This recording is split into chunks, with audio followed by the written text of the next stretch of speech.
Thank you, Mr. Chairman, and welcome to all the members who are joining us this morning here in the Energy and Commerce Committee.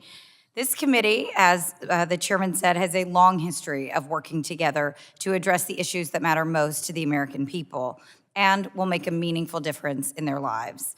It's what this committee does at its best, and it's why it's so important that we hear from our colleagues today that represent communities across the country to learn more about what they're hearing and what the people that they represent need from us.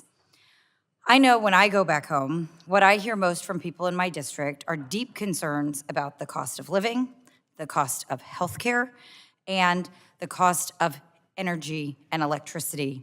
In short, we are in a national affordability crisis, and people need our help. Addressing rising costs shouldn't be a partisan issue. In fact, on the campaign trail, President Trump promised over and over and over again that he was going to lower costs. But nearly a year into this administration, costs are higher than ever. Now, President Trump, as I think we all know, recently dismissed affordability as a Democratic hoax. But from what I'm hearing from my constituents at home, it's not. And it's fear. Fear that they won't be able to afford their electric bill, fear that they're not going to be able to keep their health insurance, fear that they're not going to be able to see a doctor when they need to, fear that they're not going to be able to afford groceries this Christmas or presents for their families for the holidays, fear that they are not going to be able to do the things that they need to do. This is fear. This is not a hoax. It's people's lives, and they need our help. Unfortunately, much of this Congress has been spent making things worse for hardworking American families rather than helping them.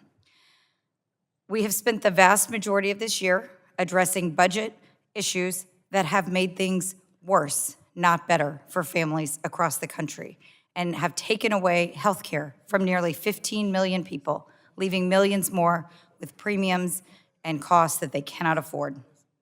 People need to come together, and they need Congress to come together to lower costs with common sense proposals like extending the Affordable Care Act premium tax credits, which would help lower premiums for millions of families. Instead, this Congress is choosing to spend its time taking health care away and making it more expensive for those who manage their care to keep their coverage.